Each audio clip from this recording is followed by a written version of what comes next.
Hi ಪ್ರೀತಿಯುಳ್ಳ ದೇವಜನರೇ, ದೇವರ ಮಕ್ಕಳೇ, ನಿಮ್ಮೊಬ್ಬೊಬ್ಬರಿಗೂ ಈ ಬೆಳಗಿನ ಜಾವದಲ್ಲಿ ನೂತನವಾದ ದಿನದಲ್ಲಿ ನೂತನವಾದ ಕ್ಷಣಗಳಲ್ಲಿ ಜೀವ ಕೊಟ್ಟಂಥ ದೇವರಿಗೆ ಸಾಷ್ಟಾಂಗ ನಮಸ್ಕಾರಗಳನ್ನು ಸಲ್ಲಿಸುತ್ತಾ ಈ ದಿವಸ ನಿಮ್ಮೊಟ್ಟಿಗೆ ಮಾತನಾಡಲು ಈ ಸಮಯವನ್ನು ಆಯ್ಕೆ ಮಾಡಿಕೊಂಡಿದ್ದೇನೆ. ಪ್ರೀತಿಯುಳ್ಳ ದೇವಜನರೇ, ಈ ದಿವಸ ನಿಮ್ಮ ಒಬ್ಬೊಬ್ಬರನ್ನು ದೇವರು ಆಶೀರ್ವಾದ ಮಾಡಲಿ. ನಿಮಗೆ ಹೊಸ ಬೆಳಕನ್ನು, ಆರೋಗ್ಯವನ್ನು, ಸುಖವನ್ನು, ಶಾಂತಿಯನ್ನು, ನೆಮ್ಮದಿಯನ್ನು ದಯಪಾಲಿಸಲಿ. ಈ ದಿವಸ ಗುರುಪೂರ್ಣಿಮೆಯ ದಿವಸವಾಗಿದೆ. ನಮ್ಮ ಮೊದಲನೆಯ ಪಾಠಶಾಲೆ ನಮ್ಮ ಮನೆಯಾಗಿದೆ. ನಮ್ಮ ಗುರುಗಳು ತಂದೆ ತಾಯಿಯಾಗಿದ್ದಾರೆ. ಅವರು ನಮಗೆ ಮೊದಲನೆಯ ಪದಗಳನ್ನು ಹೇಳಿಕೊಟ್ಟವರು, ಮಾತನಾಡಲು ಕಲಿಸಿಕೊಟ್ಟವರು. ಆನಂತರ ಎರಡನೆಯ ಸ್ಥಾನದಲ್ಲಿ ನಮ್ಮ ಉಪಾಧ್ಯಾಯರು ಬರುತ್ತಾರೆ. ಅವರು ನಮಗೆ ಅಕ್ಷರ ಕಲಿಸಿಕೊಟ್ಟವರು, ಅಕ್ಷರ ದಾಸೋಹ ನೀಡಿದವರು. ಇನ್ನು ಮೂರನೆಯ ಗುರುಗಳು ನಮಗೆ ಒಳ್ಳೆಯವರ್ಯಾರು, ಕೆಟ್ಟವರ್ಯಾರು, ಒಳ್ಳೆಯದ್ಯಾವುದು, ಕೆಟ್ಟದ್ಯಾವುದು, ಯಾವುದನ್ನು ಆಯ್ಕೆ ಮಾಡಿಕೊಳ್ಳಬೇಕು, ಯಾವುದನ್ನು ಆಯ್ಕೆ ಮಾಡಿಕೊಳ್ಳಬಾರದೆಂದು. ಮೂರನೆಯದಾಗಿ ನಮ್ಮ ಹಿತೈಷಿಗಳು, ಬಂಧು ಬಳಗದವರು, ನಮ್ಮ ಆತ್ಮೀಯರು ನಮಗೆ ಪಾಠ ಕಲಿಸಿದ ಮೂರನೆಯ ಗುರುಗಳಾಗಿ ನಿಲ್ಲುತ್ತಾರೆ. ಒಬ್ಬೊಬ್ಬರಿಂದಲೂ ನಾವು ಕಲಿಯಬೇಕಾದದ್ದು ಸಾಕಷ್ಟಿರುತ್ತದೆ. ಆದರೆ ನಮ್ಮ ಆಯಸ್ಸು ಕಡಿಮೆ ಇರುತ್ತದೆ. ಜೀವನ ಪೂರ್ತಿಯಾಗಿ ನಾವು ಕಲಿಯುವಂಥವರೇ ಹೊರತು ಕಲಿತವರಲ್ಲ. ಇಲ್ಲಿ ಯಾರು ಶ್ರೇಷ್ಠರಲ್ಲ, ಯಾರು ಕನಿಷ್ಠರೂ ಅಲ್ಲ.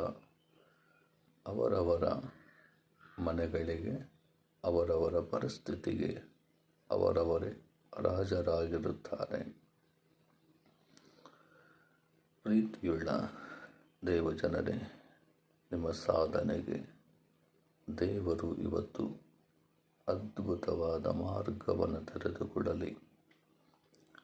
ನೀವು ಅಂದುಕೊಂಡ ಎಲ್ಲ ಕೆಲಸಗಳು, ಕಾರ್ಯಗಳು ಸರಾಗವಾಗಿ ನಡೆದು ಯಾವುದೇ ವಿಘ್ನಗಳು ಉಂಟಾಗದ ಹಾಗೆ, ಯಾವುದೇ ಅಶುಭಗಳು ಎದುರಾಗದ ಹಾಗೆ ಈ ದಿವಸ ನಿಮ್ಮ ಎಲ್ಲ ಕೆಲಸಗಳು, ಕಾರ್ಯಗಳು ಯಶಸ್ವಿನತ್ತ ಮುನ್ನುಗ್ಗಲೆಂದು ದೇವರಲ್ಲಿ ನಾನು ಬೇಡಿಕೊಳ್ಳುತ್ತೇನೆ. ಪ್ರೀತಿಯುಳ್ಳ ದೇವಜನರೇ, ಇವತ್ತು ನಿಮಗೆ ದೇವರು ಆರೋಗ್ಯವನ್ನು ಕೊಡಲಿ. ಎಷ್ಟೋ ಜನಗಳು ಆರೋಗ್ಯವನ್ನು ಕಳೆದುಕೊಂಡು ನೆಮ್ಮದಿ ಇಲ್ಲದೆ, ಹಾಸಿಗೆಯ ಮೇಲೆ ಸರಿಯಾದ ನಿದ್ರೆಗಳು ಬರದೆ ಒದ್ದಾಡುವುದನ್ನು ನಾವು ಕಣ್ಣಾರೆ ಕಾಣುತ್ತಿದ್ದೇವೆ. ಹಾಗಾಗಿ ಈ ಭೂಮಿಯಲ್ಲಿ ನಿಜವಾದ ಶ್ರೀಮಂತರು ಯಾರು ಎಂದರೆ, ಊಟವಾದ ತಕ್ಷಣ ಮಲಗಲಿಕ್ಕೆ ಪ್ರಾರಂಭಿಸಿದಾಗ ಯಾವಾಗ ನಿದ್ದೆ ಆ ಕ್ಷಣದಲ್ಲಿ ಬರುತ್ತದೆ ಮತ್ತು ಮುಂಜಾನೆ ಯಾವುದೇ ರೋಗ, ಬಾಧೆ, ಸಂಕಟವಿಲ್ಲದೆ ಎದ್ದೇಳುತ್ತಾನೋ ಅವನ ನಿಜವಾದ ಶ್ರೀಮಂತ. ಹಣ ಇದ್ದವರು ಶ್ರೀಮಂತರಲ್ಲ. ನಿಜವಾದ ಶ್ರೀಮಂತ ಯಾರೆಂದರೆ ಮನಸ್ಸಿಗೆ ನೆಮ್ಮದಿ ಉಳ್ಳವನೇ ನಿಜವಾದ ಶ್ರೀಮಂತ. ಮನಸ್ಸಿಗೆ ನೆಮ್ಮದಿ ಬೇಕಾದರೆ ಅತಿ ಆಸೆ ಪಡುವುದನ್ನು ನಾವು ಬಿಡಬೇಕು. ಮತ್ತೊಬ್ಬರನ್ನು ನೋಡಿ ಅಯ್ಯೋ ನಾನು ಹಾಗೆ ಬೆಳೆದಿಲ್ಲವಲ್ಲ ಎಂದು ಯೋಚಿಸುವುದನ್ನು ಬಿಡಬೇಕು. ಒಬ್ಬೊಬ್ಬರಿಗೂ ಒಂದೊಂದು ರೀತಿಯಾದಂಥ ಜ್ಞಾನವನ್ನು ದೇವರು ಕೊಟ್ಟಿದ್ದಾನೆ. ಎಲ್ಲರೂ ಒಂದೇ ಕೆಲಸ ಮಾಡಬೇಕೆಂದಲ್ಲ. ಒಬ್ಬೊಬ್ಬರು ಒಂದೊಂದು ಕೆಲಸಗಳನ್ನು ಮಾಡಿ ನಿಮ್ಮ ಜೀವಿತದಲ್ಲಿ ಯಶಸ್ವಿಯಾಗಬೇಕೆಂಬುದು ನನ್ನ ಉದ್ದೇಶ. ನಿಮ್ಮ ಸಾಮರ್ಥ್ಯ ನಿಮಗೆ ಗೊತ್ತು, ನಿಮ್ಮ ಜ್ಞಾನ ನಿಮಗೆ ಗೊತ್ತು, ನಿಮ್ಮ ತಿಳುವಳಿಕೆ ನಿಮಗೆ ಗೊತ್ತು.